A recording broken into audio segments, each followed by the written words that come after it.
आज मध्य प्रदेश में महाजाम लगने वाला है। दरअसल कांग्रेस ने किसानों के हित में मोर्चा खोला है। ये महाजाम कहां-कहां पर लगेगा, कौन-कौन से जिलों में लगेगा, इसकी सटीक जानकारी देंगे। दूसरी बात कि ये जाम क्यों लगेगा। किसान के हित में कांग्रेस की 3 मांगे हैं। उन 3 मांगों को लेकर कांग्रेस पार्टी ने मोर्चा खोला है कि ये 3 मांगे जब तक पूरी नहीं होगी तब तक हम आगरा मुंबई नेशनल हाईवे 52 पर बैठे रहेंगे। उत्तर प्रदेश से लेकर महाराष्ट्र की बॉर्डर तक, यानी कि ये जो नेशनल हाईवे 52 है, आगरा मुंबई नेशनल हाईवे, ये मध्य प्रदेश की रीढ़ की हड्डी है और ये जाम कांग्रेस पार्टी लगाने वाली है। कौन कौन से जिलों में लगेगा, सबसे पहले इसकी जानकारी आपको दे देता हूं। ये जो जिले रहेंगे, इन जिलों में कई सारी जगहों पर कांग्रेस पार्टी के कार्यकर्ता जाएंगे और जाम लगाएंगे।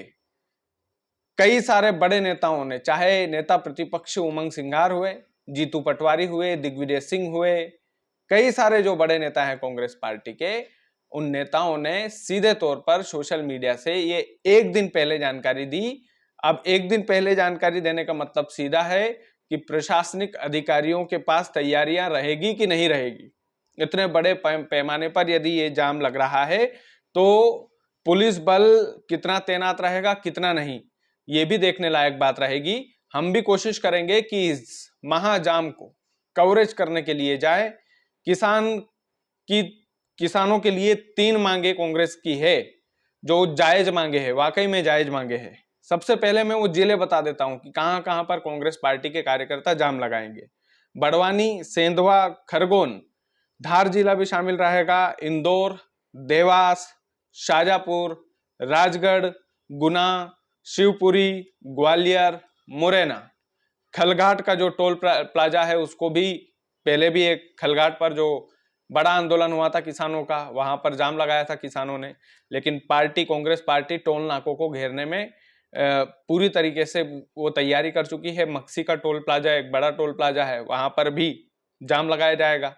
ये जो जिले हैं, इन जिलों में मुख्य तौर पर नेशनल हाईवे जो है निकल रहा है इन जिलों से, और सेंधवा से लेकर उत्तर प्रदेश की बॉर्डर तक ये जाम लगाया जाएगा। ये किसानों की जो मांगे हैं, किसानों के लिए जो 3 मांगे हैं, वो 3 मांगे कौन कौन सी है कांग्रेस पार्टी की, उस पर बड़ी गौर करने वाली बात है। मध्य प्रदेश की सरकार ने किसानों से चुनाव के वक्त ये वादा किया था कि हम गेहूं की खरीदी 2700 रुपए प्रति क्विंटल खरीदेंगे, लेकिन आलम यह है कि 2700 रुपए प्रति क्विंटल सरकार गेहूं की खरीदी कर नहीं रही है। दूसरी सबसे बड़ी चीज है कि स्लॉट बुकिंग में बड़ी परेशानी हो रही है। तकनीकी परेशानी बताती है कि जो है स्लॉट बुकिंग में परेशानी हो रही है। सरकार बोल रही है कि तकनीकी समस्या है, लेकिन जब आईपीएल जैसा जो मैच है उसको करोड़ों करोड़ों लोग देखते हैं, तब तकनीकी समस्या नहीं होती, उसको घर पर बैठकर मोबाइल में आराम से देखा जा सकता है। लेकिन किसानों के लिए स्लॉट बुकिंग में सर्वर डाउन हो जाता है। ये किसानों के लिए भी दुर्भाग्य की बात है और मध्य प्रदेश की सरकार के लिए भी दुर्भाग्य की बात है कि वो नए नए तरीके खोज रही है कि किसानों का जो गेहूं है वो कैसे ना खरीदें।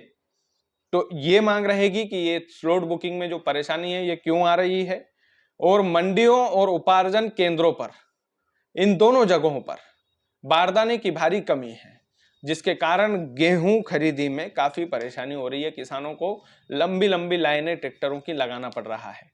किसान परेशान है, तो फिर कांग्रेस मैदान में आ गई है। लेकिन इस चक्का जाम का सरकार पर कुछ असर होगा कि नहीं होगा, ये देखने लायक बात रहेगी। ये जो चक्का जाम है ये मुख्य तौर पर किसानों के लिए ही लग रहा है। मध्य प्रदेश में कांग्रेस ने मोर्चा खोला है, आवश्यकता भी थी, क्योंकि विपक्ष एक तरीके से विलुप्त सा हो गया था। ऐसे में ये जो महाजाम का निर्णय विपक्ष ने लिया है, मध्य प्रदेश की कांग्रेस ने लिया है, ये वाकई में एक बड़ा निर्णय है। नेशनल हाईवे 52 पर ये जो जाम है ये कितना सार्थक साबित होगा किसानों के लिए और कितना सार्थक साबित होगा विपक्ष के लिए भी।